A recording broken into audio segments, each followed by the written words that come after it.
বেড়ায় তার কোনো বিচার হয় না কেন, এইটা আমি জানতে চাই ছাত্রীরা।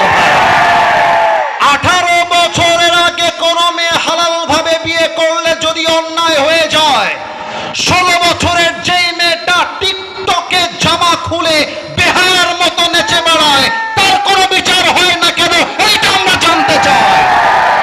18 বছরের আগে কোনো মেয়ে বিয়ে করলে যদি বাল্য বিবাহ হয়ে যায়, তাহলে অনেক মেয়ে যে বয়ফ্রেন্ড নিয়ে হোটেলে রাত কাটায় তার কোনো বিচার হয় না কেন, এইটা যুবকরা জানতে চায়। 18 বছরের আগে বিয়ে করলে যদি অন্যায় হয়ে যায়, তাহলে যেই মেয়েরা আইফোনের আশায় কক্সবাজার যায় তাদের কোনো বিচার হয় না কেন, এইটা জানতে চায়।